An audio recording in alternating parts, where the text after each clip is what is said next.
Prime Minister, you successfully passed the first part of your legislation, but only after 6 months of mass protests that have left this country so divided. Israel's president has actually warned of the danger of civil war. Was it worth it? There won't be civil war, I guarantee you that. But I think that correcting the imbalance in Israel's democracy, where the judiciary is basically arrogated to itself nearly all the powers of the executive branch and the legislature, I think, yes, it is important to do it. I think when the dust settles, people will see that Israel's democracy has been strengthened and not weakened. And I think people's fears that have been stoked and wept up, I think they'll subside and they'll see that Israel is just as democratic as it was before and even more democratic. If Israel's Supreme Court strikes down your legislation, will you abide by their ruling? I think we have to follow two rules. One is Israeli governments abide by the decisions of the Supreme Court. And at the same time, the Supreme Court respects the basic laws, which are the closest thing we have to a constitution. I think we should keep both principles, and I hope we do. So you are committing, if the Supreme Court strikes down this legislation, you will abide by that ruling? Remember what I said. I hope that they don't strike down, because I think we should abide by both rules. And it's a peculiar thing. It would be, in American terms, as though the Supreme Court that is charged with keeping the Constitution would nullify a constitutional amendment as unconstitutional. So it sort of turns on itself, and it doesn't make sense. I hope it doesn't happen. Prime Minister, with respect, to change the American Constitution, it has to be done by consensus. 2/3 of the House, 2/3 of the Senate, 3/4 of the states. This legislation was not passed by consensus, a simple majority. But the Supreme Court in Israel itself said that the basic laws that are passed by a supermajority in the Knesset, or not an incidental majority in the Knesset, is the basis of the Constitution. They call it a Constitution. So every country has its own, quote, Constitution, and by the Supreme Court's own definition, this basic law that they're now dealing with is part of our Constitution. The Israeli military said to me, if reservists do not show up for reserve duty in the long term, there will be damage to the military's readiness.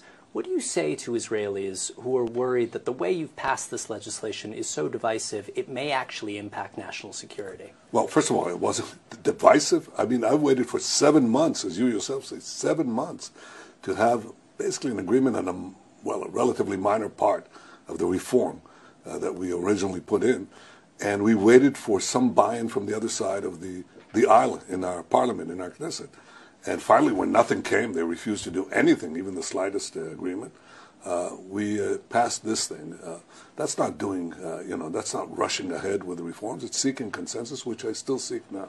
As far as reservists are concerned, look, I think it's unfortunate that you've had reservists being lined up for something that involves a political debate. In America, I think the reservists account for about 1% of the population. In Israel, about half our people. We're a citizens' army, so half our people in the army. You can always mobilize a few thousand people for this or that argument. As it turns out, close to 100,000 reservists signed a petition supporting or refusing to have the position that these few put forward.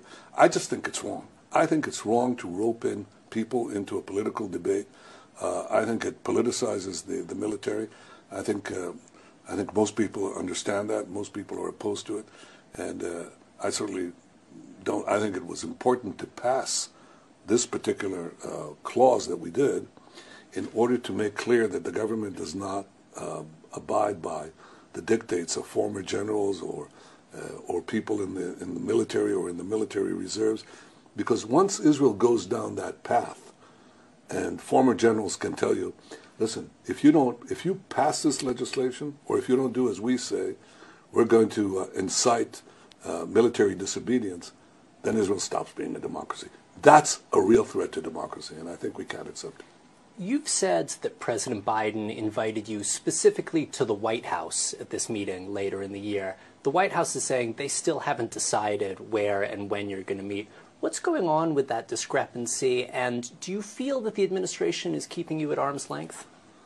Well, I'm not going to get into the discussion that I had with President Biden, but I can tell you that I stand by what I said. But I think, look, I think our relationship has its ups and downs. It has its differences, but basically it has its ups.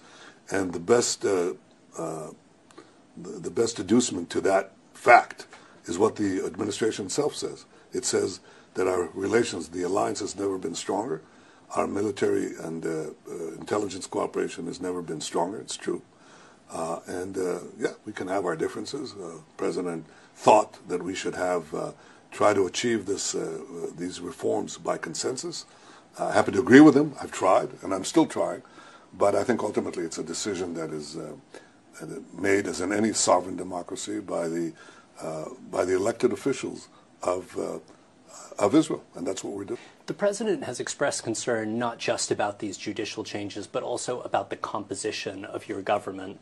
Your national security minister has convictions for inciting racism, for supporting a terrorist organization. Your finance minister once suggested wiping a Palestinian village off the map. He suggested segregated maternity wards to separate Jews and Arabs. When the president says you have brought extremists into the cabinet, is he wrong? I think a lot of these statements have been walked away by these people since then. They're assuming government, they're assuming responsibility, they're changing their tune, and more importantly, it's not what they say, it's what we do. And what we do is to follow the responsible and tested policies that I've put forward. For example, recently in our security cabinet, I passed a decision that we will work to prevent the collapse of the Palestinian Authority. That wasn't too popular on my right. And so we had a vote.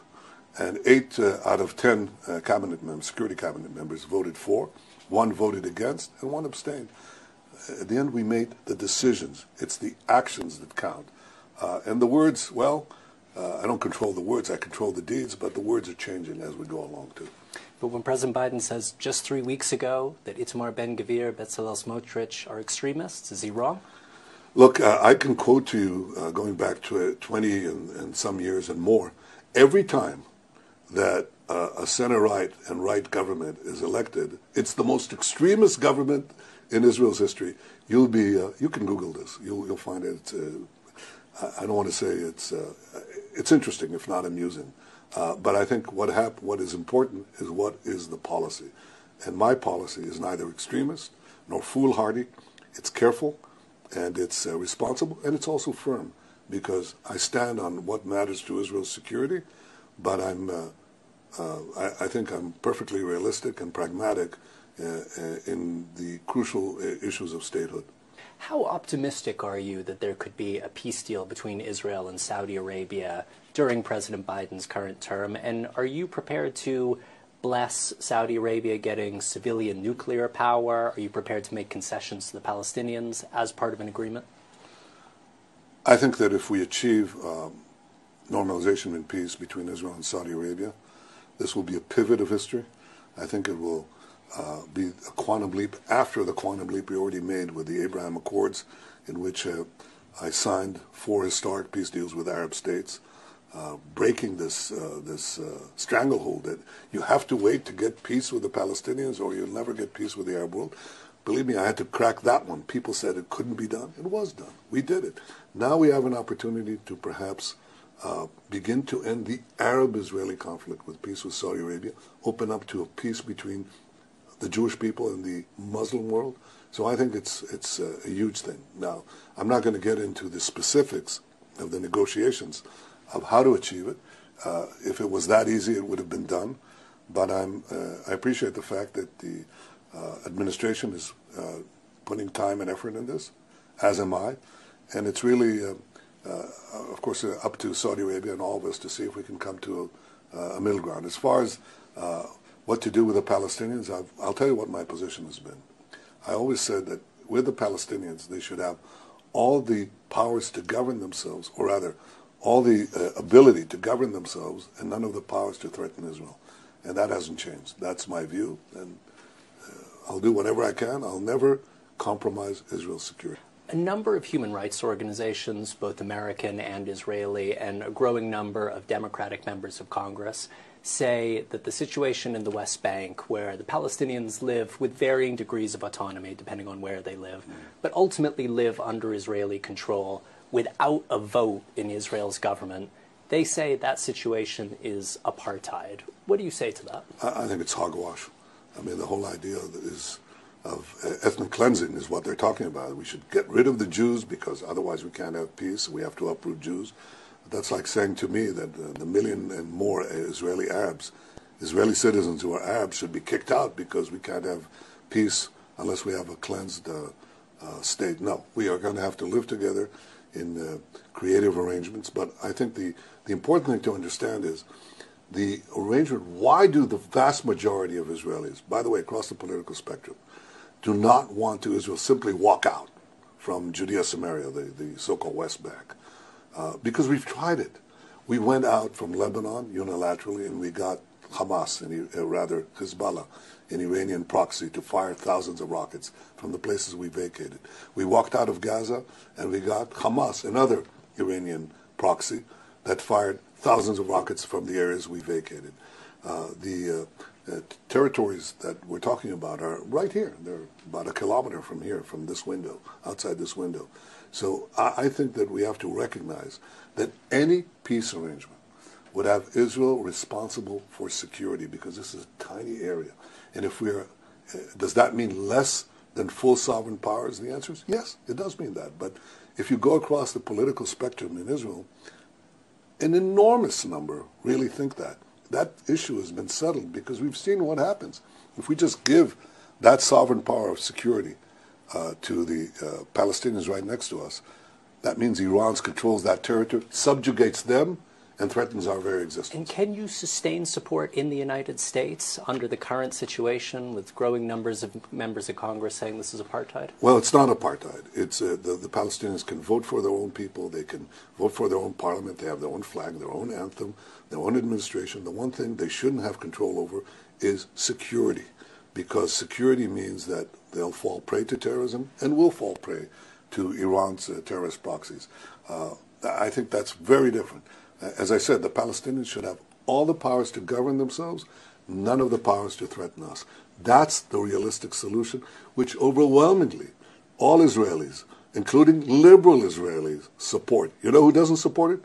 People who shut their eyes to, to reality, and you're not going to find many. Even in Tel Aviv, where you said, you're going to find most people agreeing with what I said. You've said that negotiations with Iran need to be underpinned by a credible military threat. President Biden has said he is prepared to use force to stop Iran getting a weapon. Do you believe that threat is credible? Do you believe he would order a strike? Well, look, I'm the Prime Minister of Israel, of the one and only Jewish state.